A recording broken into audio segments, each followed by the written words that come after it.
A continuación, entonces, vamos con Marta Eloísa Melgaso Neves, historiadora y máster en Ciencia de la Información por la Universidad Federal de Minas Gerais, con especialización en archivos públicos por el Archivo Nacional.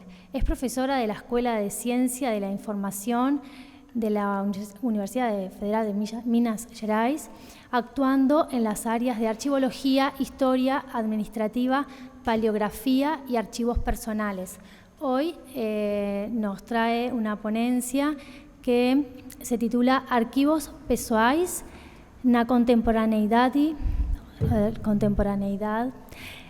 análisis de la producción bibliográfica e iniciativas de institucionalización. Marta Eloísa Melgaso Neves con nosotros. Bom, primeiro eu vou começar, pelo agradecimentos de ter a oportunidade de estar aqui, discutindo com vocês. E, em segundo lugar, eu queria deixar registrado que eu não falo a língua de vocês, então eu vou ter que fazer a minha comunicação em português. Então, peço desculpas. Bom, a minha comunicação, ela se articulou não diretamente em torno de um determinado arquivo pessoal, mas ela está organizada a partir da necessidade que eu, no desenvolvimento da minha atividade docente de um curso de arquivologia, senti a necessidade de dar oportunidades aos alunos de ter um curso sobre arquivos pessoais e articulado principalmente em dois fatores, principalmente a constatação que a produção bibliográfica sobre arquivos pessoais era crescente, ela cada vez mais se mostra importante e que ela tem força de continuidade, e a segundo pelo motivo de que os arquivos pessoais eles são extremamente complexos e que eles, além de poder serem fontes para recuperar a atividade de um profissional, de uma pessoa, ele é também fonte especial para se reconstituir um contexto histórico e social. Então, ou seja, um arquivo do Altran não vai dizer só a respeito dele, mas vai dizer de toda uma conformação social existente. Então, a partir daí, eu vou passar a ler um texto, porque eu acho que assim eu não me perco e a gente aproveita melhor o nosso horário. Então, a introdução do texto é nesse sentido de, que eu tento justificar a existência de uma disciplina de arquivos pessoais num curso de graduação de arquivologia, frisando que essa disciplina eu só tive mais impulso, mais ânimo de formatá-la com a chegada no nosso curso do Zé Francisco, que é muito mais especialista do que eu nessa área e que me ajuda muito, e a gente já chegou a dar cursos mesmos divididos, em parceria. Bom, a partir da percepção que os arquivos pessoais têm se inscrito como uma demanda social e também como um exercício de cidadania, abordarei esses arquivos sob duplo viés. Por um lado, discutirei o panorama da produção bibliográfica sob o tema, com base em experiência desenvolvida no âmbito de uma disciplina optativa que vem sendo ofertada desde o ano de 2017 para os discentes do curso de Arquivologia da UFMG. Por outro lado, pretendo demonstrar a importância de se refletir e organizar ações que remetam às atividades de aquisição, tratamento e difusão do arquivo de pessoas por instituições nacionais. Bom, gente, isso daqui principalmente pensando no fato que toda a área de conhecimento, né, hoje, para se justificar como científica, ela precisa saber da sua história. E a sua história, né, muitas vezes, ela está refletida, né, nos pioneiros, né, ou seja, nos arquivos pessoais.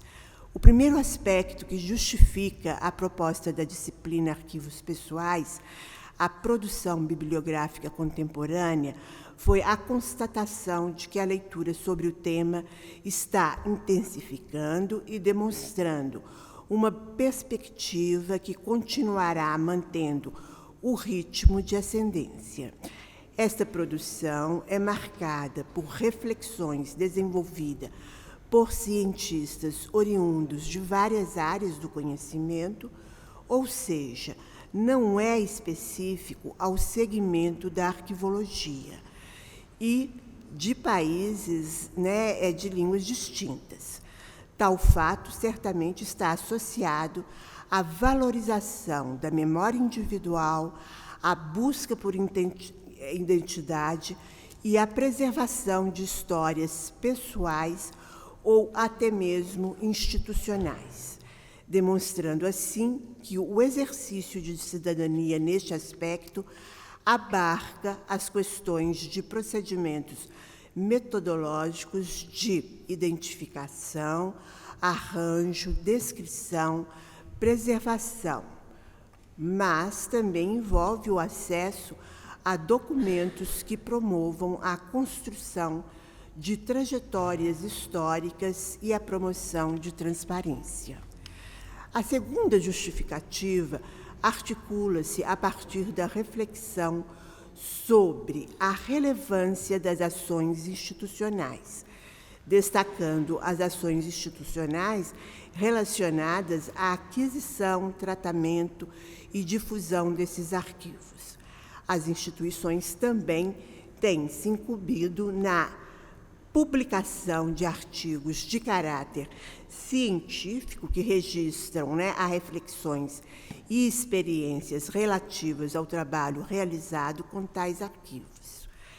Essas também, né, estão comprometidas com a realização de eventos reunindo profissionais e pesquisadores interessados em discutir, divulgar e consolidar as práticas desenvolvidas na área. Instituições como arquivos, bibliotecas e museus exercem um papel, né, alicerçador neste processo. A terceira justificativa consiste em estabelecer uma baliza demarcatória do período temporal que abrangerá a produção bibliográfica. O ano de 1997 foi escolhido devido à publicação do volume 21 da revista Estudos Históricos da Fundação Getúlio Vargas, que publicou os artigos comunicados em um seminário internacional organizado pela instituição em 1997. Ressalta-se que, em período anterior, já ocorria a publicação de artigos sobre arquivos pessoais, merecendo destaque os trabalhos, né, de autoria das professoras Ana Maria de Almeida Camargo e Heloísa Liberali Belotto, nas publicações do Arquivo Municipal de Rio Claro e Boletim do Arquivo do Estado de São Paulo. No entanto, a publicação de 1998 foi escolhida como marco por apresentar de forma organizada como o tema estava sendo discutido por arquivistas e ou profissionais diretamente envolvidos com os desafios de aquisição, arranjo, descrição, preservação e elaboração de instrumentos de buscas e também por pesquisadores que recorrem aos arquivos pessoais como fontes estruturantes de seus procedimentos metodológicos. A procedência dos participantes era de natureza nacional e internacional, atestando que a realização desses eventos revestiu de significada relevância. Passados 25 anos, em 2022, o CPDOC organizou a segunda edição do Seminário Internacional de Arquivos e Debates Contemporâneos e publicou em 2023 um número da revista Estudos Históricos dedicado aos artigos comunicados. Martina Spohr explicita o escopo que orientou o evento de 2022-2023.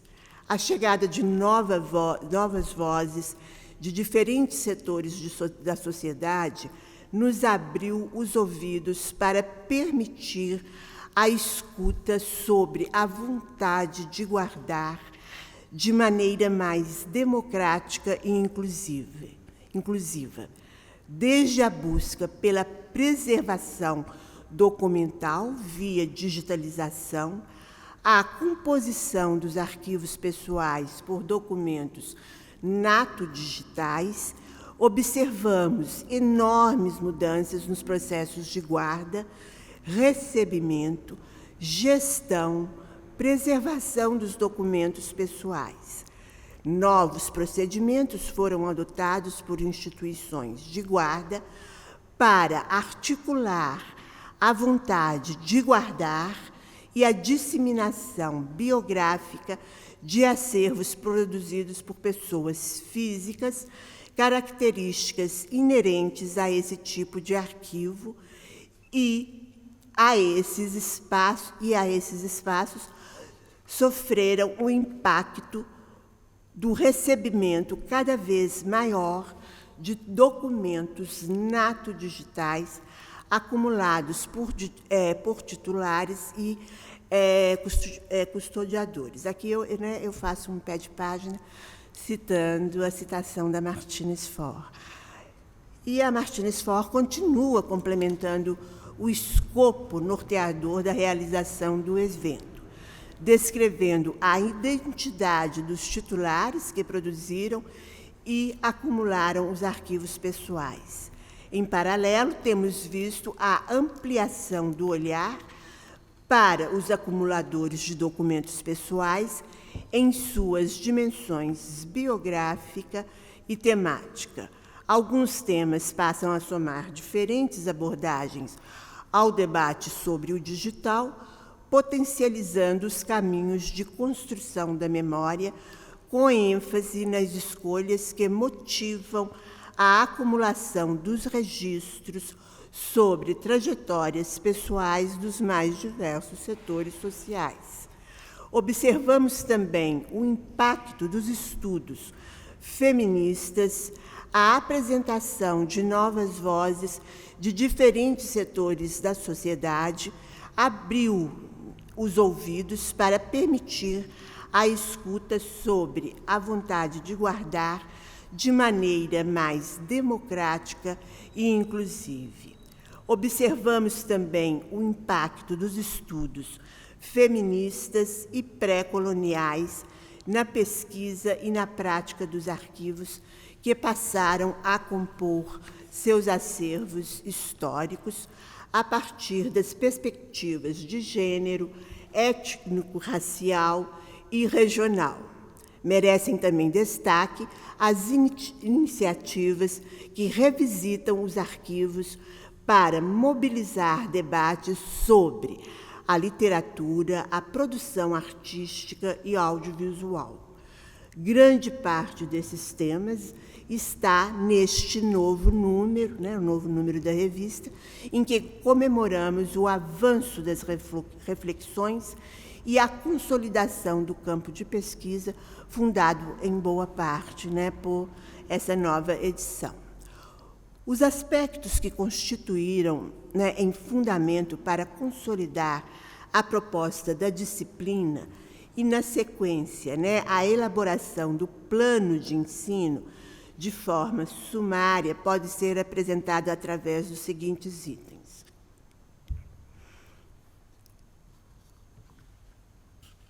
A avaliação que a bibliografia é um instrumento valioso na orientação e construção de conhecimento, permitindo que os alunos e pesquisadores explorem diferentes perspectivas e aprofundem temas específicos.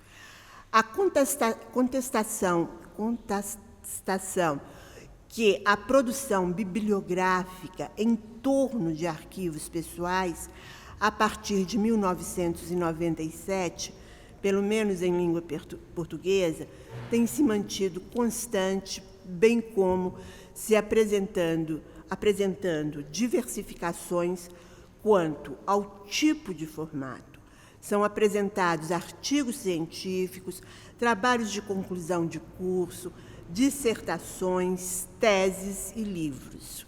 Nesse contexto, foi elaborado um plano de ensino que, de modo geral, busca contemplar a produção bibliográfica relativa aos arquivos pessoais, analisando os seguintes tópicos: arquivos pessoais e memória coletiva, arquivos pessoais, crítica literária, crítica genética e a produção do conhecimento historiográfico, arquivos pessoais, instituições custodiadoras, arquivos pessoais e a produção de documentos históricos. Arquivos pessoais e a memória coletiva, então. Levando em consideração o pensamento de Maurice Haussbach, a memória coletiva é o processo social de reconstrução do passado realizado por um determinado grupo que compartilha uma experiência comum em torno de um período específico. E essa está relacionada à forma como os grupos sociais constroem uma identidade a partir da constante reconstrução de suas memórias. Isso ocorre por meio de diálogos cotidianos, acontecimentos marcantes, monumentos, usos e costume. A memória coletiva é necessária para garantir a homogeneidade e a continuidade de um grupo ao longo do tempo. Nesse sentido, a memória necessita de suporte para continuar a ser perpetuada, e os arquivos pessoais se conectam intrinsecamente a este processo. Os arquivos pessoais consistem nos documentos acumulados por indivíduo ao longo das suas vidas. Esses documentos podem incluir cartas, diários, fotografias, registros administrativos e outros materiais. Cada arquivo pessoal é uma janela para a experiência individual e carrega também fragmentos da memória coletiva. Possibilitam o contato com a vida do titular, vislumbram também o contexto cultural, social e histórico em que ele viveu. A preservação e a garantia de acesso dos arquivos pessoais contribui para a memória coletiva, uma vez que contam história não apenas de indivíduos, mas também de comunidades, grupos e sociedade. Por exemplo, as cartas de exilados não apenas revelam a sua experiência pessoal, mas também documentam circunstâncias históricas e os sentimentos partilhados por outros no mesmo ambiente. Arquivos, bibliotecas e museus são guardiões dos arquivos pessoais, tornando-os acessíveis para pesquisadores e um público em geral. É necessário enfatizar a dualidade que os arquivos pessoais conduzem, uma vez que proporcionam a leitura de experiências pessoais, mas, ao mesmo tempo, possibilita a apreensão da memória coletiva. Os arquivos pessoais contêm memórias individuais, mas são peças essenciais no quebra-cabeça da memória coletiva. De acordo com Pierre Nora, arquivos, bibliotecas e museus são espaços onde a memória coletiva é possível de ser restabelecida e onde as gerações subsequentes podem se conectar com eventos, valores e identidades do passado. O outro ponto, arquivos pessoais, crítica literária, crítica genética e produção do conhecimento de caráter historiográfico. Então, crítica literária e arquivos pessoais, né? Acho que já foi bem descrito pelos dois colegas que falaram primeiro, né? A crítica literária pode se beneficiar da análise de arquivos pessoais, de escritores e intelectuais.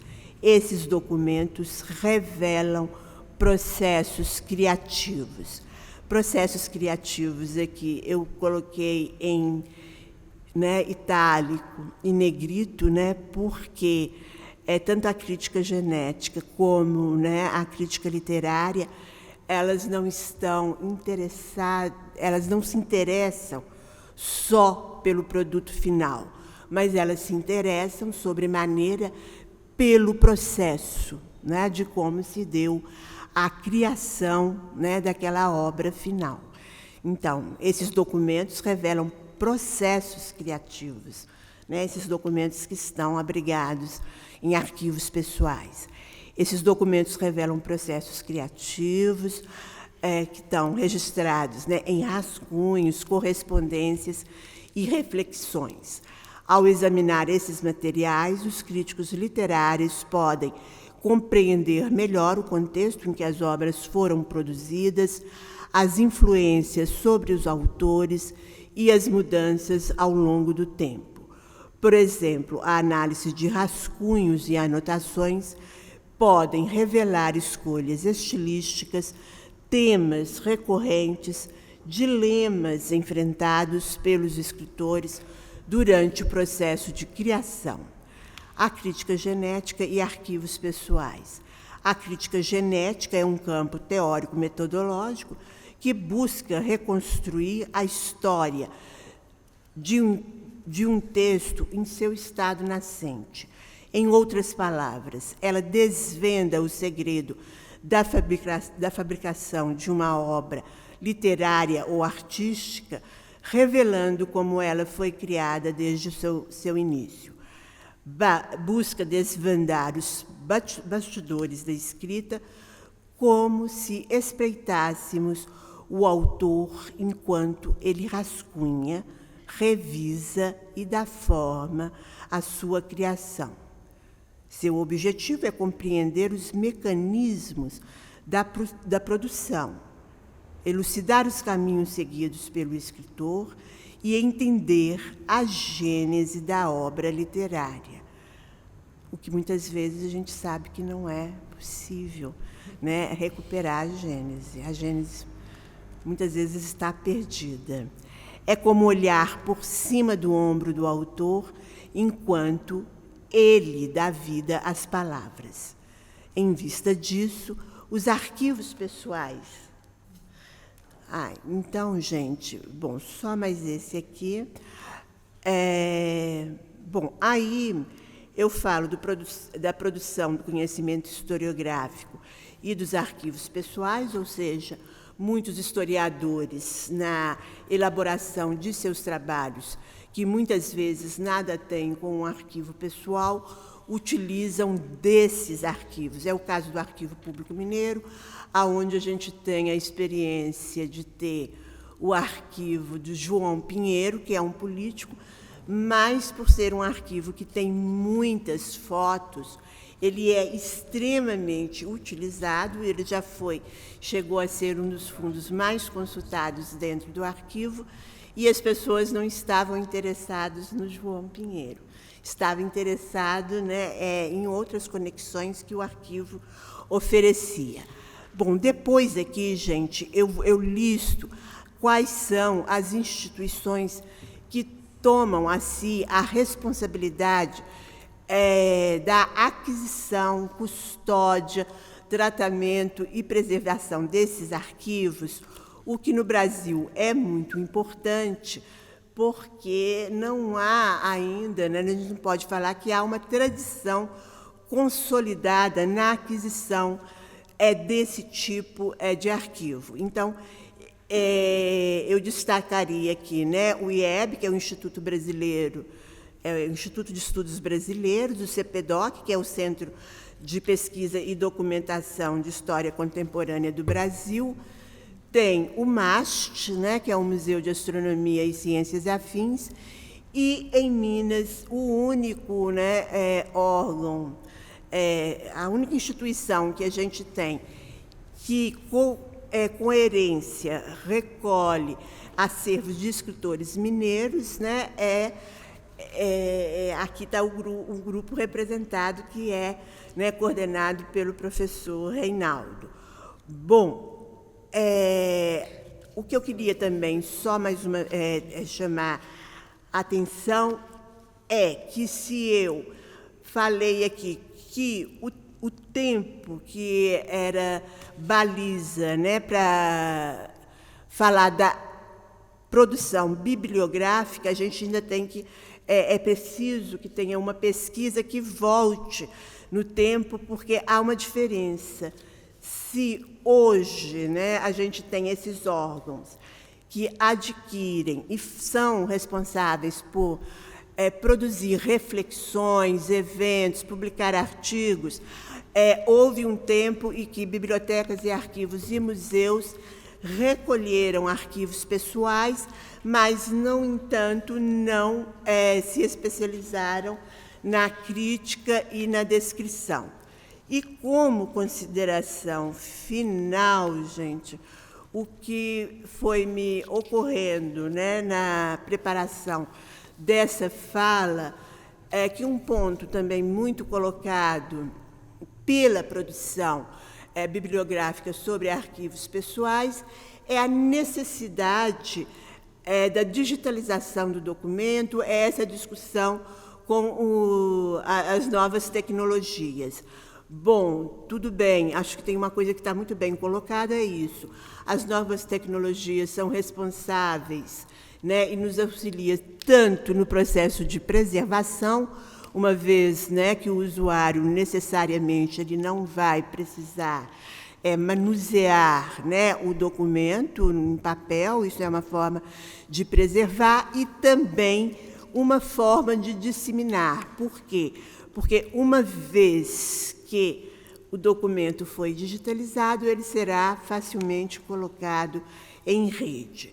Bom, mas o que me ocorreu é que, ao longo desse tempo, nós também aprendemos a produzir uma outra forma de registro e que, pela grande disseminação dos meios eletrônicos, ele vai ficando cada vez mais barato e vai ficando cada vez, aumenta essa produção, que são os documentários, né, que estão gravados em audiovisuais e no YouTube. Então, você tem documentários que equivalem a documentos de arquivo, eles são verdadeiros diários ou eles são verdadeiras biografias. Lá no caso do Brasil, por exemplo, né, a gente pode citar o exemplo do João Moreira Salles, que ele é, né, um grande especialista em produzir esses documentários. Esses documentários,